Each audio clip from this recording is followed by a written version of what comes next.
মূল ঘটনাটা যিনি সাজিয়েছেন তিনি হচ্ছেন গিয়ে এই হচ্ছে এই জনাব। হুম? এই চোর হচ্ছে গিয়ে একজন কর্নেল। তার নাম হচ্ছে ইমরান ইবনে রউফ। এই চোর সেখানে নাটক সাজিয়ে এখন নিজেকে দেশপ্রেমিক বানানোর চেষ্টা করছে। বাট আমি যেটা মনে করছি, যতটুকু আমার কাছে তথ্য, সে ওইখানে ভারতের সাথে একটা যুদ্ধ একটা খেলা তৈরি করতে চাচ্ছে। উত্তেজনাটা, মানুষের দৃষ্টিটা ঐদিকে নিয়ে যেতে চাচ্ছে। বিডিআর নিয়ে এখন যে বিচার-টিচার শুরু হয়েছে, এগুলো যাতে এখন আপাতত বন্ধ থাকে। এইদিকে যাতে কারণ থাকে না। শুরুতে একটা জিনিস জানিয়ে নেই। সেটা হচ্ছে যে বাংলাদেশের মানুষকে কি পরিমাণে বোকা বানানো হচ্ছে, একটা ঘটনা দিয়ে আপনাদের বোঝাই। আপনারা নিশ্চয়ই গেল কয়েকদিন ধরে রাজশাহী অঞ্চলের সীমান্তে বেশ কিছু ঘটনা দেখছেন, যেটা দেখে আমি নিজেও YouTube এ পোস্ট করেছি যে, হ্যাঁ, বিডিআর এগিয়ে যাচ্ছে। আমরা খুব বীর দর্পে সেখানে যুদ্ধ করার জন্য প্রস্তুতি নিচ্ছি। এটা আসলে মানে আমাদের জানার ভুল ছিল। আমরা যেটা দেখেছি দেখে আমরা এরকমই চাই আসলে।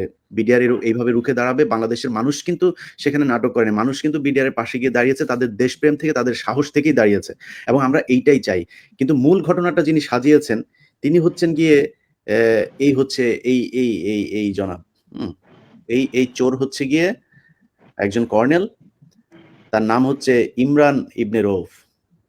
এই চোর সেখানে নাটক সাজিয়ে এখন নিজেকে দেশপ্রেমিক বানানোর চেষ্টা করছে। বাট আমি যেটা মনে করছি, যতটুকু আমার কাছে তথ্য, সে ওইখানে ভারতের সাথে একটা যুদ্ধ একটা খেলা তৈরি করতে চাচ্ছে। উত্তেজনাটা, মানুষের দৃষ্টিটা ঐদিকে নিয়ে যেতে চাচ্ছে। বিডিআর নিয়ে এখন যে বিচার-টিচার শুরু হয়েছে, এগুলো যাতে এখন আপাতত বন্ধ থাকে। এইদিকে যাতে কারণ থাকে না। এরকম চেষ্টা প্রথম আলো, ডেইলি স্টার বিভিন্ন জায়গা থেকে হচ্ছে। সবার দৃষ্টি এখান থেকে সরাইতে চেষ্টা একটাই, সেটা হচ্ছে বিডিআর এর হত্যাকাণ্ড নিয়ে বিচার হইতে দেয়া যাবে না। বিডিআর এর যে পরিবার আছে, তাদের ভেতরে এখন একটা বিভেদ তৈরি করার চেষ্টা করা হয়েছে। যে বলা হচ্ছে এক পক্ষ যারা যাবজ্জীবন হয়েছে, যাদের ফাঁসি হয়েছে তাদেরকে বাঁচানো, তাদের ব্যাপারে আমাদের কিছু বলার দরকার নেই। যারা খালাস পেয়েছে শুধু তাদেরকে ছাড়লেই হবে। নো। শেখ হাসিনা সবচাইতে ভালো বিডিআর এর সদস্য যারা, তাদেরকে ওই ঘটনার দিন মারা হয়েছে। আমরা শুধু ৫৭ জন সেনা কর্মকর্তার নাম শুনেছি। কিন্তু এই ঘটনায় প্রায় ১৫০ বিডিআর এর সদস্য, বিডিআর এর বিভিন্ন পর্যায়ের সদস্যদেরকে আপনার মারা হয়েছে।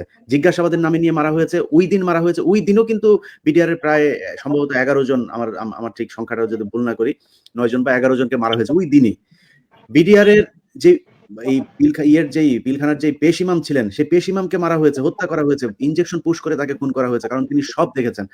অতএব আমরা এটার বিচার চাই। শেখ হাসিনা ওর পরপর মেরেছেন, তারপরে মেরেছেন। এরপরে যারা জেলখানায় গিয়েছেন, ওই ব্যক্তিদেরকেই ফাঁসি দেওয়া হয়েছে। আমি মনে করি ওই ব্যক্তিদেরকেই ফাঁসি দেওয়া হয়েছে যারা এই ঘটনার সবকিছু জানেন কিন্তু এটার সাথে জড়িত না। অতএব আমাকে যদি আপনি কোনো ভাগ করতে বলেন, তাহলে আমি বলব যাদের ফাঁসির আসামি হয়েছে তাদেরকে সবার আগে ছাড়তে হবে। যাদেরকে খালাস দেওয়া হয়েছে, যাদেরকে দেওয়া হয়েছে, এত ভাগাভাগি নাই। এই বিচার নতুন করে করতে হবে। হাসিনার কোনো বিচার আমরা মানি না। অতএব আমি বিডিআর এর যে পরিবার আছে, বিডিআর এর এই আন্দোলনে যেসব নেতৃত্বরা আছেন, তাদের কাছে বলবো কারোর কোনো কথায় কান না দিয়ে আপনাদের সবার দাবি থাকবে, আপনাদের সবার পরিবার একই, এই সবগুলো সদস্য একটা পরিবার এখন আপনারা। সো আপনাদের পরিবারের এখানে ডেইলি স্টারের কে, প্রথম আলোর কে, আর কোন জায়গার কোন কেউ এসে কি বলল, এটা নিয়ে আপনাদের ভাগাভাগি করলে চলবে না। আমি যার কথা বলছিলাম যে ইমরান ইবনে রউফ, তার ব্যাপারে আপনাদেরকে ছোট করে একটু নথি দিয়ে যাই। নয়তো আবার এটা মনে হবে যে আমি বোধহয় এমনিতেই বলছি। কেন বলছি সেটা আপনাদের বলি। আমার কাছে কিছু তথ্য এসেছে তার ব্যাপারে। এই ব্যক্তি হচ্ছে আ আপনার বিএমএ ২৯ ব্যাচের, আপনার 111 সরকারের সময় ব্যাপক তৎপরতা ছিল তার। মোসাদ্দেক হোসেন ফালু ভাইয়ের যে এনটিভির ভবনে আগুন লাগানোর ঘটনা, এই আগুন লাগানোর এই নাটকের সাথে জড়িত ছিল এই কি বলে? ইমরান ইবনে রউফ। আচ্ছা, তারপরে হচ্ছে সে কি করেছে? বিডিআর এর ঘটনার পর ২৭ তারিখে যেই লিফলেট গুলো বিতরণ করা হয়েছিল, এইটার এই মূল হচ্ছে সে। তারপরে সে বিডিআর এর বিভিন্ন সদস্যদেরকে জিজ্ঞাসাবাদের নামে হত্যা করার সাথে জড়িত হচ্ছে এ।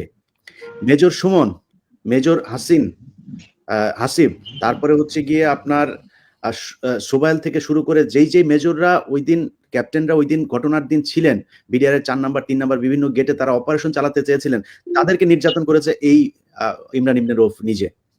এগুলো আপনারা জানবেন। আমি যা বলছি এগুলোর যে মেজরদেরকে টর্চার করা হয়েছে সেই মেজররাও আমাকে বক্তব্য দিয়েছেন। এগুলো আমি পিলখানা নিয়ে যেই অনুসন্ধান করছি সেখানে সবকিছু দেখবেন। তারপরে এই বিডিআর এর ঘটনার পরপর আর্মির বিভিন্ন অফিসারদেরকে এই যে আয়নাঘর, এই আয়নাঘরের মূল কারিগর হচ্ছে এই ইমরান ইবনে রউফ।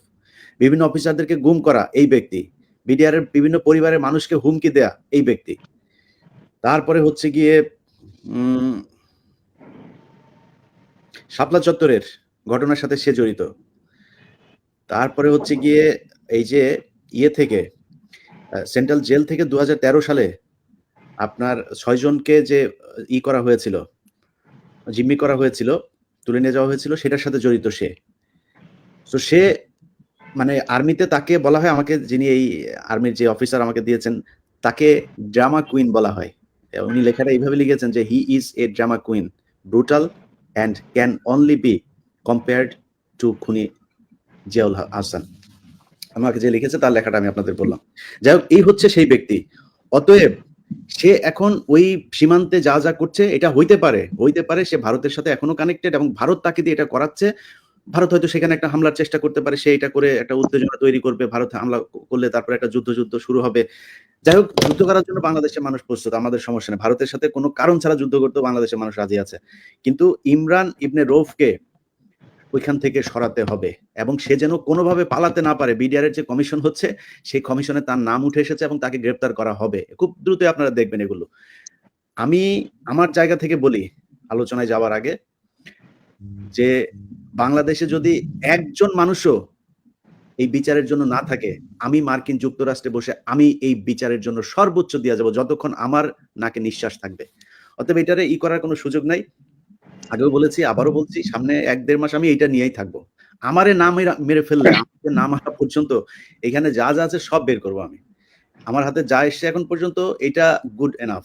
এই হত্যা মামলার জন্য আমাদের সাথে একজন অ্যাডভোকেট সাহেব আছেন। উনাদেরকে মানে আমি যদি আমার নথিগুলো দেই, উনাদের বিচারের জন্য জাজ সাহেবের সামনে উপস্থাপনের জন্য আর কোনো কিছু দেওয়ার দরকার নেই। এগুলো দিলেই চলবে।